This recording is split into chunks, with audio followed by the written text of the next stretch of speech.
Sekarang perhatikan rahasianya. Idza qala al-'abdu, kalau seorang hamba berkata dalam salatnya, iyyaka na'budu wa iyyaka nasta'in. Ya Allah, sekarang kami ibadah, salat kami jadikan hanya untukmu. Dan sekarang kami punya persoalan dalam kehidupan. Kami mohonkan solusinya hanya kepadamu. Qala Allah Azza wa Jalla, seketika Allah akan menjawab kalimatnya. Perhatikan perbedaan dengan jawaban-jawaban sebelumnya. Hadza baini wa baina 'abdi. Inilah perjanjian antara aku dengan hambaku. Wali 'abdi ma sa'al. Kalau sampai kalimat ini dia ucapkan benar salatnya, maka apapun yang dia minta aku akan kabulkan seketika itu.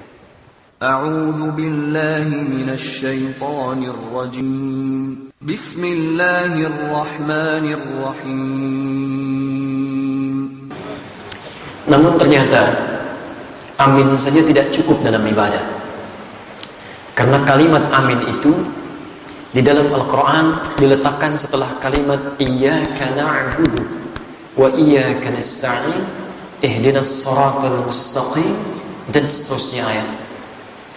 Yang paling mendasar dalam kalimat di Al-Fatihah yang ditutup dengan amin ini, letaknya kata para ulama tafsir, rahasia utamanya ada di kalimat iyyaka na'budu wa iyyaka nasta'in.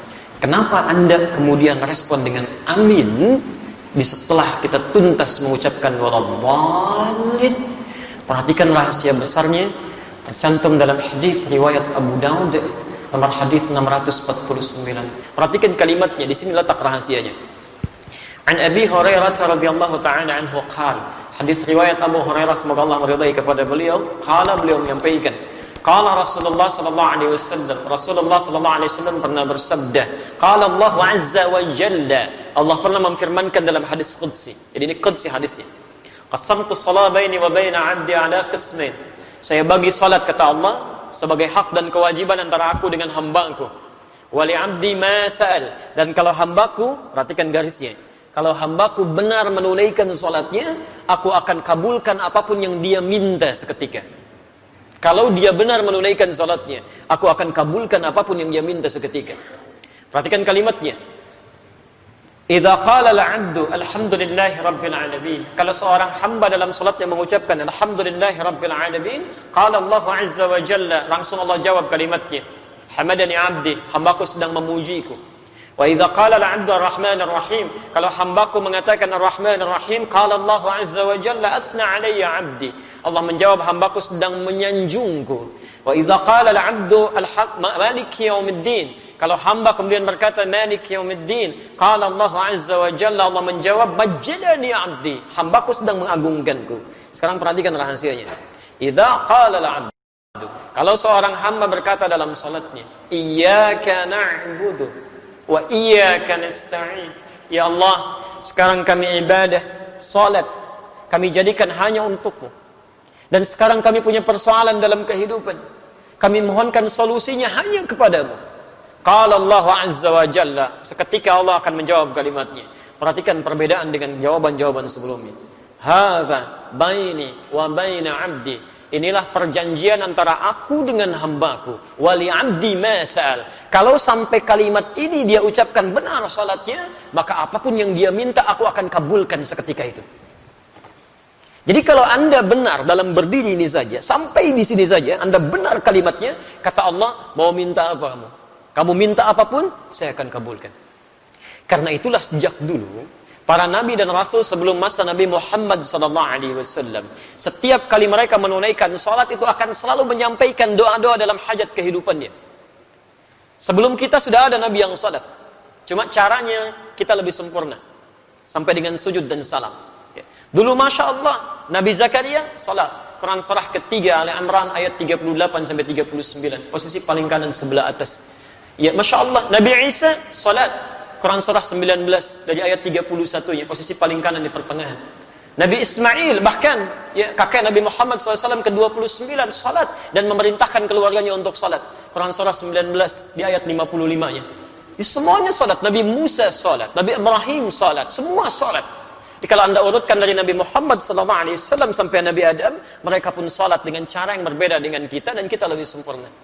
Muhammad bin Abdullah bin Abdul Muttalib bin Hashim bin Abdul Manaf bin Qusay bin Murrah bin Kilab bin Ka'ab bin Ghalib bin Fihr bin Malik bin Nadar bin Kinana bin Khuzaimah bin Mudrika bin Ilyas alaihi salam bin Nizar bin Mudar bin Ma'ad bin Adnan bin Addi bin Adri bin Muqawwam bin Nahur bin Tarih bin Ya'rub bin Yasjub bin Nabit bin Ismail alaihi salam bin Ibrahim alaihi salam bin Adhar bin Nahur bin Abir bin Kinan bin Arfakhshad bin Sam bin Nuh alaihi salam bin Mihlail bin Matushada bin Kinan bin Anwas bin Thith bin Adam alaihi salam.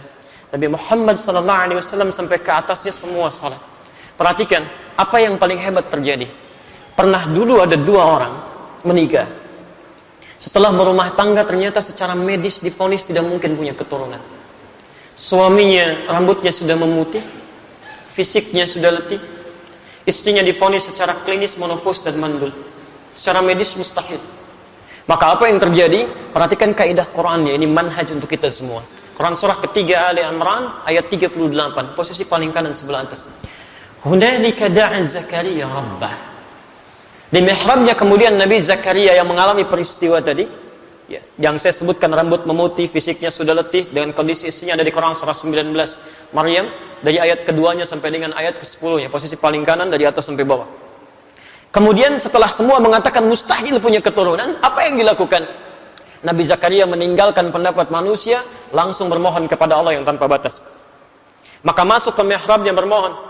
Qala rabbi hamli min ladunka dzurriyyatan thayyibah innaka sami'ud du'a. Ya Allah, semua mengatakan mustahil saya punya keturunan.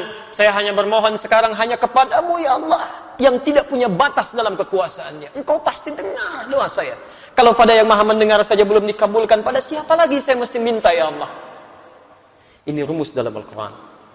Kalau Anda sedang punya persoalan dalam kehidupan, jangan putus asa. Kalau semua makhluk mengatakan mustahil, mengangkat tangannya dan mereka menyerah, itu tanda pertama dari Allah supaya Anda meninggalkan pendapat makhluk, langsung memohon kepada Allah Subhanahu wa taala. Isyarat yang ditemukan di Quran karena Allah ingin memberikan langsung kepada Anda tanpa melalui perantara yang lainnya. Kalau dengan sudah diberikan seperti itu belum mampu mendekatkan Anda kepada Allah, Anda mesti diberikan seperti apa lagi? Sehat belum bisa mendekat kepada Allah.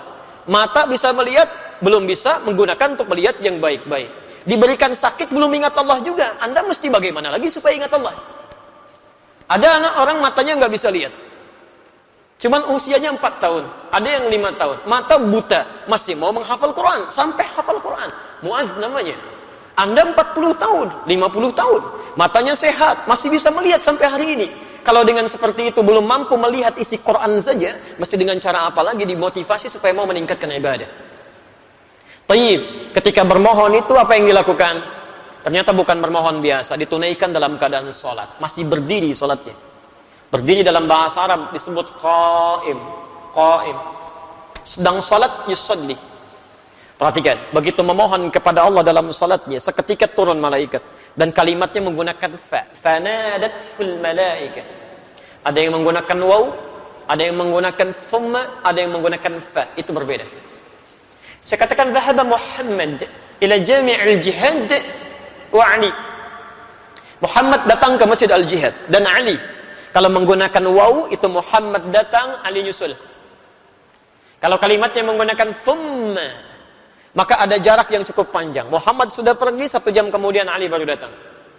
Tapi kalau menggunakan fa Ali, maka ketika Muhammad berangkat, Ali berangkat. Allahu Akbar. Begitu selesai doanya menggunakan fa. Fanadatul malaika.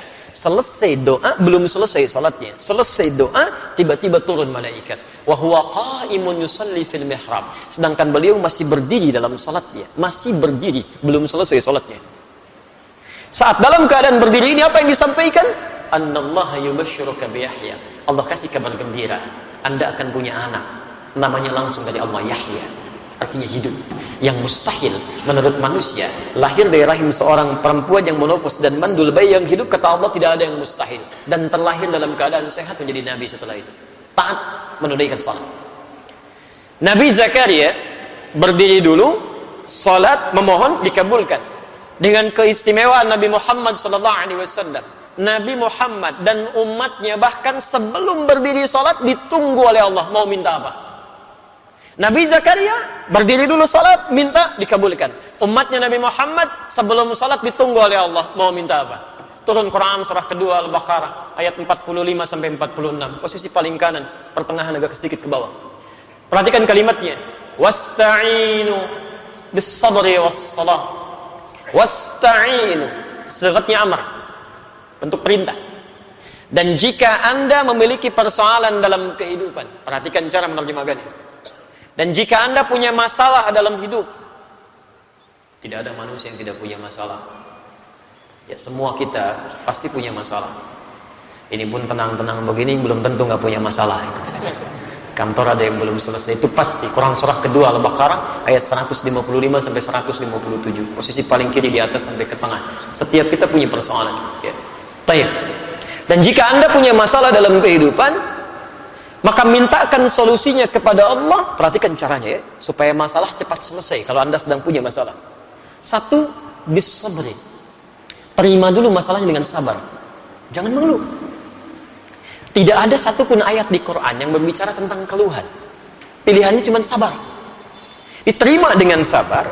Dengan kesabaran itu nanti bimbingan Allah turun.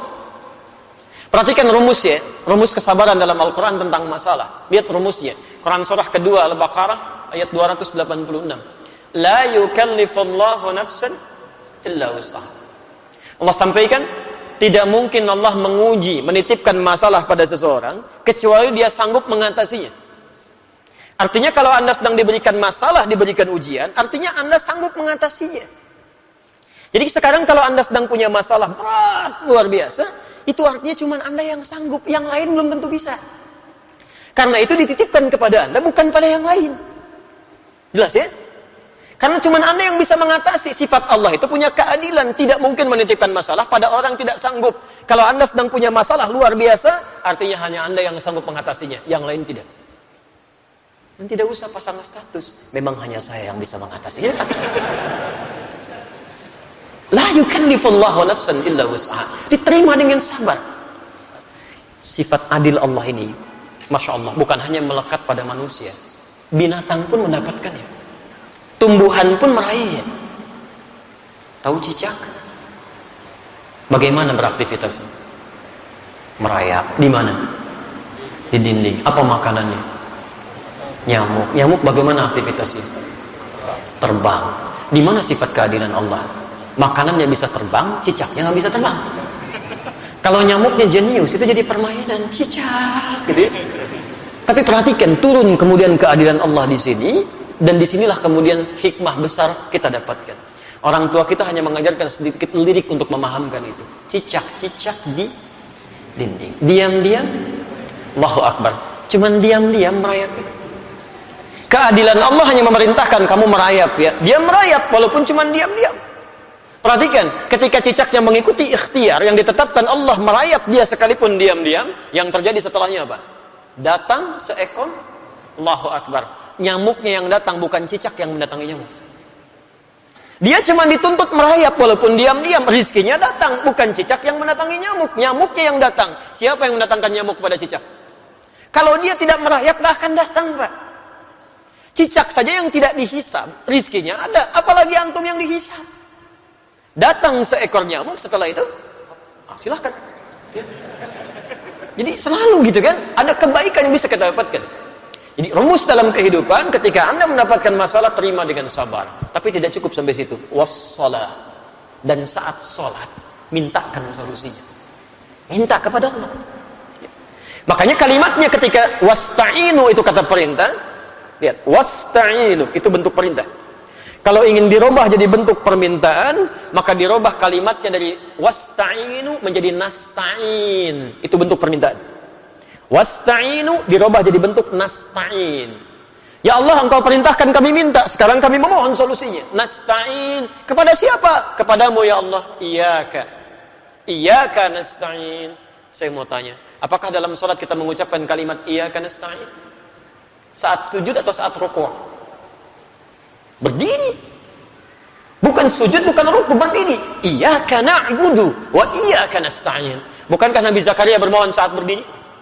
Beliau minta dikabulkan. Kita belum minta, sudah ditunggu oleh Allah. Tunaikan salat, lakukan, saya tunggu. Kamu minta wa iyyaka nasta'in, dijawab di hadis qudsi. Ada baini wa baina 'abdi wa li 'abdi ma sa'ad. Ini perjanjian antara aku dengan hambaku. Kalau hambaku benar salatnya, maka akan kabulkan apapun yang dia minta. Allahu akbar. Nah, karena itulah Bapak dan Ibu sekalian, dalam masalah salat ini Nabi tegas sekali. Dan tidak ada toleransi yang sangat tinggi di sini. Semua diberikan ketentuan yang jelas, dalil yang benar, sehingga ketika diikuti semua itu diharapkan semua orang sholat mendapatkan keutamaan yang dimaksudkan. Itu baru satu. Antum hati-hati ya di sini ya. Pernah dulu di zaman Nabi, ada orang masuk ke masjid Nabi, namanya Khalad Az-Zurairqi. Sholat di samping Nabi, tapi jadi bermasalah. Itu ada di Al-Bukhari, nomor hadis 751. 757 di hadis Muslim nomor hadis 397. Babnya babul musifis salat, bab tentang orang yang salatnya bermasalah. Qila bima ma'na, dikatakan ja'a rajulun ila Nabi sallallahu alaihi wasallam, datang seorang lelaki kepada Nabi sallallahu alaihi wasallam. Fadakhala ila al-masjid an-nabawi, maka masuk ke masjid Nabi. Fa shalla bi janbin Nabi sallallahu alaihi wasallam, maka salat di samping Nabi sallallahu alaihi wasallam. Dari mulai takbir sampai dengan salam. Falamma sallama yaminan wa shamala, tatkala salam ke kanan dan ke kiri, tiba-tiba faqala lahu an-nabiy sallallahu alaihi wasallam. Nabi sallallahu alaihi wasallam langsung berkata pada orang itu, "Shalli fa innaka lam tusalli." Anda salat lagi karena Anda belum salat. Padahal sudah salam. Fa'ada salatahu thalatha marrat, kemudian ia mengulangi salatnya sampai dengan 3 kali. Faqala lahu an-nabiy sallallahu alaihi wasallam mithla ma kana. Setiap kali dia salam, Nabi tetap mengulangi kalimat yang sama. Ulangi salatnya, kamu belum salat.